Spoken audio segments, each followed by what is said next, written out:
me being a father and a husband, I have to understand that the decisions that I make not only affect me, they affect my family. So when I'm making decisions based on how I feel and not thinking about how my family would feel, that will put us in an awkward position. I don't think that's going to be beneficial for the whole family. It may not even be beneficial for me, but being that I'm not looking at the whole picture, not being objective about the situation, I may make a rash decision that I'm going to regret later on. Okay. I just laughed. What's funny? Because you make a lot of rash decisions. I do. And this is, woo.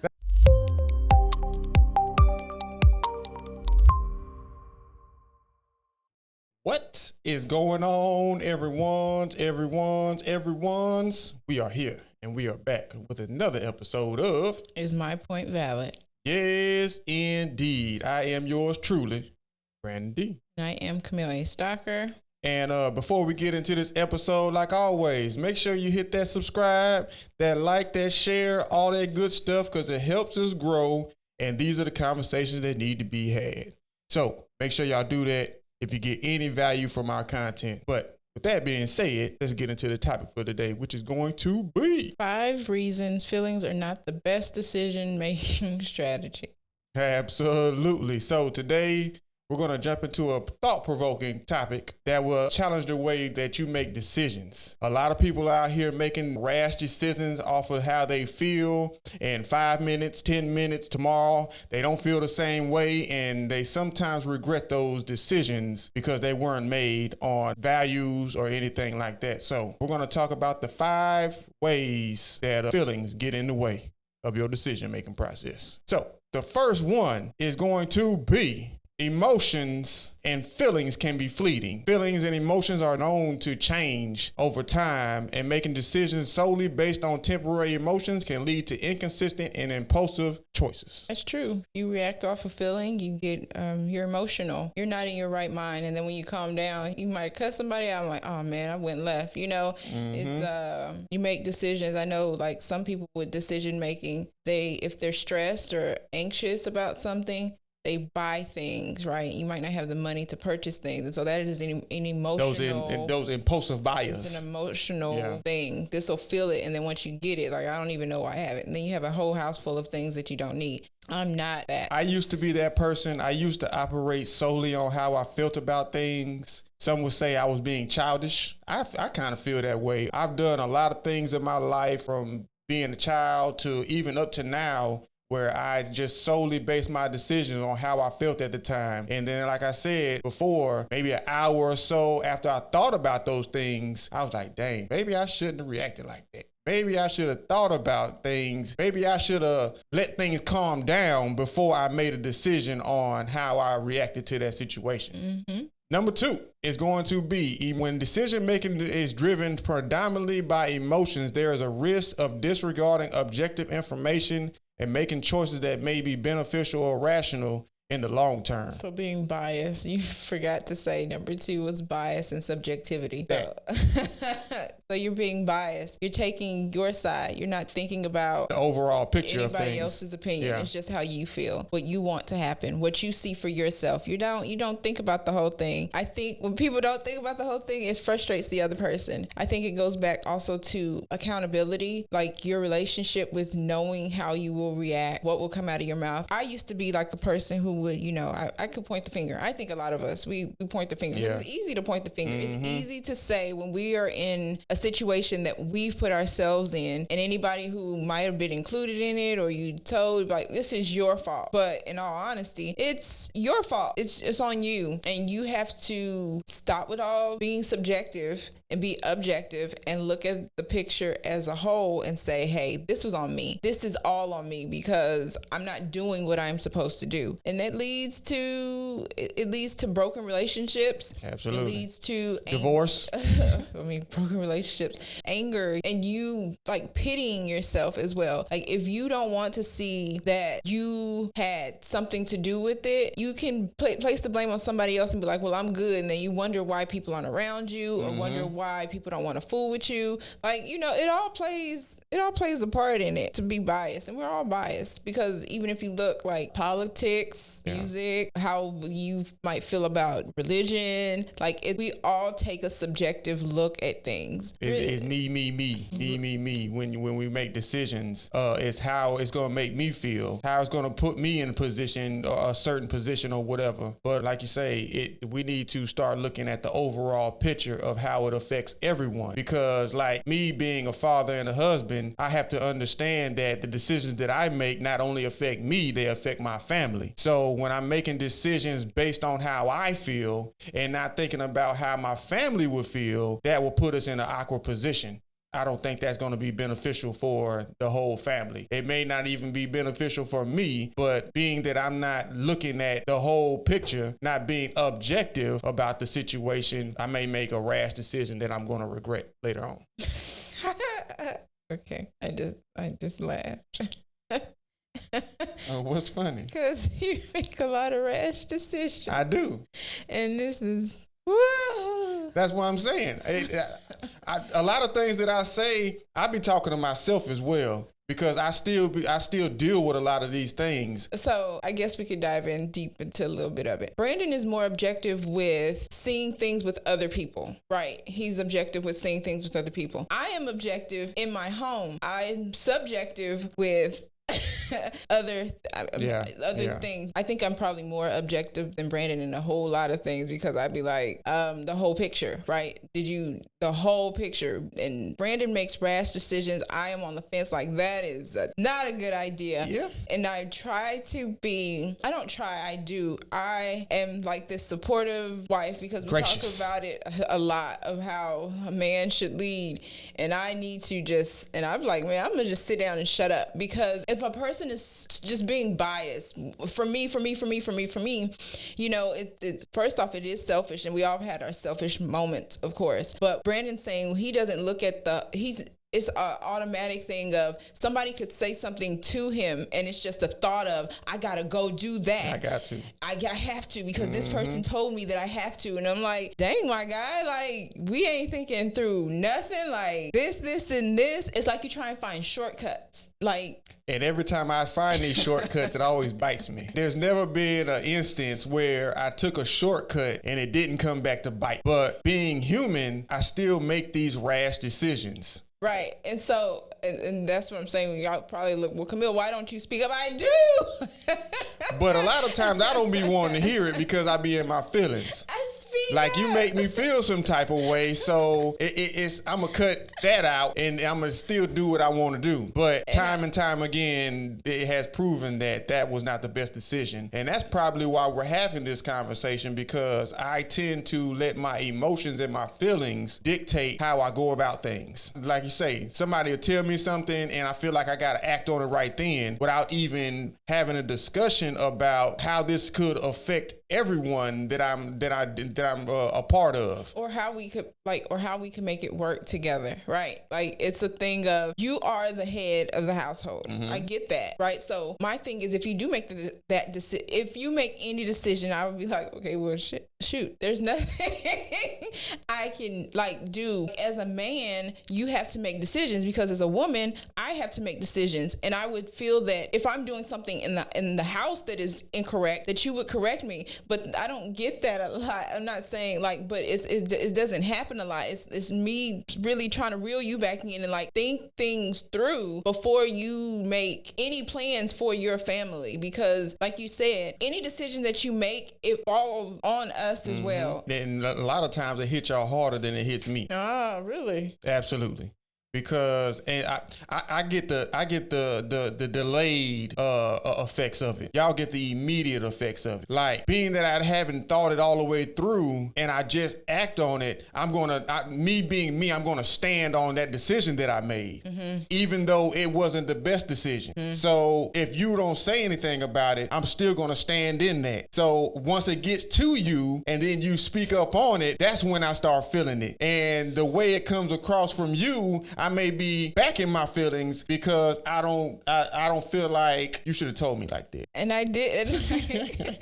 Yeah, I used to be real bad with, and I was real bad with friends as well. So I would lean in because I felt like, you know better. My thing is, this is how I've always been. Like I said, I've gotten better. My thing is, if you tell me like, I love God and I'm doing this and like this stuff, and you know what's right and what's wrong, but you continue to lean into what's wrong. And I'm like, but you're telling me like, it might be naive. You said. But, right. And that is how I feel. You are telling me that this is what it is. And so I have always felt, well, let me be that accountable friend that you need. But my approach might be a little harsh. And that's where I've had to be like, okay, I need to talk to this person, because the same way I think people aren't harsh with me, but they tell me, right? But I don't know why I want to be harsh with people, because I'm like, you telling me. I know for me, it's most people, I don't care about hurting their feelings. I don't care how they feel about the things that I say. So I'll just pop off at people out in the streets just off the strength. But with you, I kind of consider how you're going to feel about the things that I'm saying. It's almost like I have a sense of tiptoeing around you. Well, I guess a lot of people tiptoe around me because I don't think people know how I'm going to react. But I can take it. That's the thing. I mean, don't yell at me. And that's how I come off a lot of the times. My mama, she says the same thing. When you say things, it's so harsh that people don't want to listen. Once I get to a certain point, it's like, and I don't be meaning to, but that's just my. But with you, so with me, and I say harsh, but when I'm saying, I will tell stern. I will tell it to you like what you are doing, and I won't give it to you like I'll wait. And I am real big on, I won't say anything, right? And that what kills me the most. No, but it's not. I'm not saying anything to be ugly. I'm not saying anything so that I won't say anything out of feelings. Ugly, right? Yeah. Based on how I'm feeling. I won't I'm a still cook. I'm gonna do everything I need to do. I am cautious or self-control of, I don't need to say this right now. Yeah. I don't need to say this because I could be cruel, and that's not what you want. You don't always want to have to be cruel to somebody or always have to be like, well, you not do like. Come on, like who wants to hear that all the time? You know, like I don't want to beat down somebody and then be like, well, that's not what I meant. Like, no, because if I said it, then that's what I meant. So that's why it'd be like, all right, I don't know if I really mean this, but let me just shut up. Like that will go into our number 3, lack of perspective. Because if we know that a person loves us, has our best interest at heart, then we should also understand that person is saying these things for your best interest. Right, but sometimes you say things out of anger, and then you have to eat crow and be like, I didn't mean it like that, or I didn't mean this. But most of the time when people say things, they mean those things. Yeah, but you don't say things to be ugly, which I've learned. Like you don't say things like you're not nothing. I'm saying to tear down somebody. I'm not saying if somebody is doing something and you need to speak up. But there is a way that you can say it. Mm-hmm. Like I was telling you, I was so upset with you. I was mad. But that's a feeling. Yeah. So it wasn't because of, oh, I was mad. So if I'm mad and in my brain, I'm saying things, I'm doing things, but in the same breath, I'm like, God, please help me, because this is not what I want to project. And I think that's what a lot of people just say things. You just Absolutely. Be saying things. Mm-hmm. Isabel just says There's no things. thought process There's behind nothing. it. You just say things. Yeah. And it's just like, did you not think this through? Did you not? A lot of times I don't. And like you said, Isabel has that too. She just say She stuff. just pop off. and then she'd be like, and then just say stuff and be like, but she didn't mean any harm. That's the thing. That's just what ran through her head at the time. Like, shut up. Yeah, like, shut up. And so for me, it was a shut up. You need to be there, right? You be supportive, but just shut up. You don't have to say, if you don't even touch that conversation right now, right? But you touch other things, okay. But eventually I'm going to touch that conversation, but I want people to know that it's coming from a place of, or I want you to know it's coming from a place of love. It's coming from a place of, I've thought this through. I've looked at every angle. I've looked at everybody who's involved. I get what everybody wants, but at the end of the day, like, and this, I take this so literal. At the end of the day, it doesn't matter what our parents say, right? Yeah. It doesn't matter what our siblings might say or anybody else who might be involved with us. At the end of the day, it's us. It's us. We are the married people. We are the ones who should be having the conversation together. There should not be any other outside unless I say, okay, this is, let's get this opinion, or let's get this, or they might give their opinion either way. Yeah. But then you can bring that into perspective. Like, okay, I see this point or whatever. It's all about points. It's all about I also think that having other people's perspective also helps you make a better decision. Yes. Because like you say, everybody thinks differently. Yes. Everybody's going to give you their perspective on things. And when you have those different perspectives, you have the opportunity to see if people are making valid points. Exactly. Is my point valid? My point valid? But to see if people are making valid points, and then you could see the different perspectives. Be like, well, my perspective is, and that's why we need conversation. Absolutely. And we'd be afraid to have conversations. Yeah. We're afraid to tell people the truth. We're subjective to things. We're biased to things. And it's just like, well, as a whole, and then, some people will still feel like you're attacking them. Absolutely. Right? It's not an attack. Most people, when they don't like what's being said to them, whether it's real or not, and most times it is valid. Because you thought I was attacking you. I did. And I was not attacking you. But once I thought about it and I began to look at things objectively, I understood what you were saying, where you was coming from. But if I would have just, and that's a lot of times why I be quiet, because so we both be being quiet. Absolutely. A lot of times I'm quiet because I realize in most cases that if I just pop off, that's the wrong thing, because I'm going to say something that's undesirable, or it's going to be felt like I'm attacking you or whatever. Right. So we're both doing the same thing. We're doing the same thing. It's the process of how we're doing it. Yeah, absolutely. It's the process. We're people. We handle things differently, right? So it differently, but the same at the same time. Right. Yeah. So we know, and that might be from just being married for almost 9 years of knowing that, okay, I have to process this.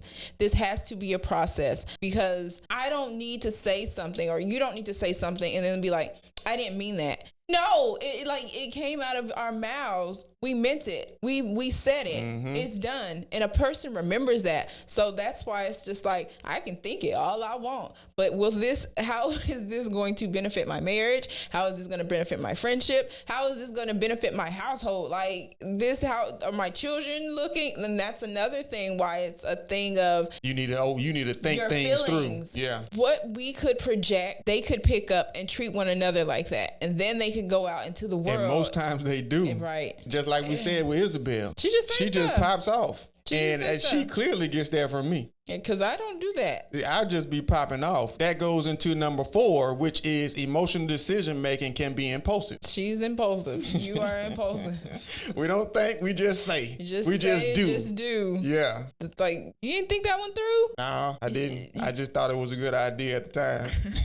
You didn't write nothing down? I didn't. You didn't ask anybody an opinion? No, I didn't. You just took your word for it. I just took my own word and I made it happen. And that is the wrong way to go about things, which rolls us right into number 5, which is inconsistent outcomes.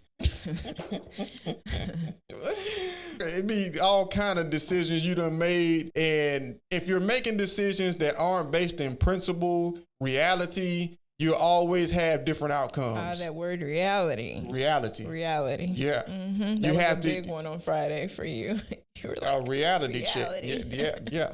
I'm telling you. It's like, where are you at in La La Land? Like, it's not necessarily La La Land, but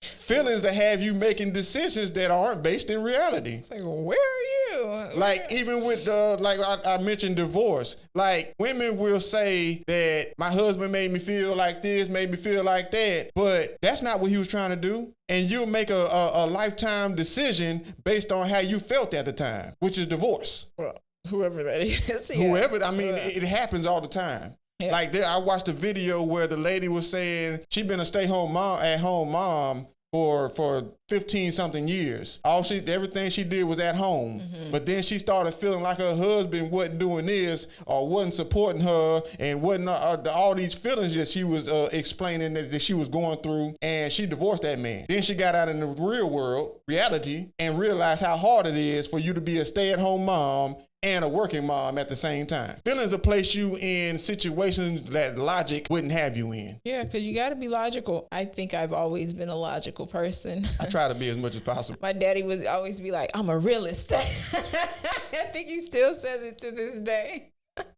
A realist. But his point is he would see things objectively. Right. Yeah.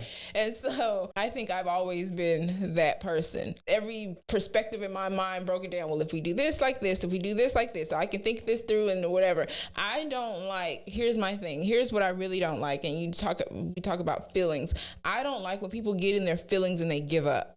I don't like that, because you get in your feelings and you give up, and then you tell yourself, I don't know how I'm gonna do this. I can't do this. I don't know what I'm gonna do. Like, what the heck? You're here. You continue to work through whatever it is that you need to work through. You may not have just keep it moving. You might not have this in the moment. Yeah. But what are you? You're just gonna stop. And then when you stop, then so how you gonna get to and then when you look at things in that objective mindset, you realize that every situation that you was placed in, you came through. Right. You just have to keep it moving. You have to keep going. Like, you're gonna stop. That's a pet peeve. It irks me a lot, because it's just like when a person, I don't know what I'm gonna do. Like, you gonna either walk outside. I think that's a coping mechanism, though. I think that's a way for people to get answers from someone. Well, you got the answer with God. Talk to Him, and that's what I do. I know people talk about therapy and all this. I ain't never been to therapy in my life, and I've made it through. To this in 2 weeks, I will be 33 years old, and I've made it through. I might have been depressed and ain't know, right? I'm sad and sometimes, but you work through that sadness. Like, I pray, God, like, you pray through everything. It tells you to do that. Pray through everything. I could be standing there washing dishes and I'm praying, and here come my children, they want to hug me, or here come Brandon, he touched me. I'm like, dang, I'm just trying to pray. Like, I could be sitting on my couch and coloring, and I'm praying. I am that person. I stay in constant prayer. So when a person comes to me and is saying, well, I don't know how woke up this morning, right? You still have you're breathing air, right? So you're making it through. Just because you are in certain circumstances doesn't mean that life stops. Yeah. Life doesn't stop until whenever God comes, shows His wrath, and then you got to bow, bend your knee, and all that, right? So it doesn't stop. So that's a pet peeve. But I don't know how. I don't know what I'm gonna do. You gonna do what you've been doing, and then you either make a plan, and then you have a conversation with somebody, and you get over the hump. And then a year from now, or 2 years, 5 years, you'll be looking back. Man, you remember I told myself I couldn't do that, and I made it happen. Like, with the assistance of God. And I think that's why, as a man, it's important that we have that relationship with God, because it'll help you make better decisions. It'll give you the guidance that you're looking for, so you don't have to rely on outside sources to get answers. Or if you rely on outside sources, then you rely on somebody, like you do, because fellowship, right? You do rely on somebody, but who kind of shares your same beliefs, who kind of knows like where you're coming from and all these, and who get you a friend group who's going to pray for you. Absolutely. Who's going to pray over you. If you just text them, hey, I don't feel, I'm not feeling it this week. Can you just pray for me and keep me? Call out them prayer warriors. Like that is what we need to start doing.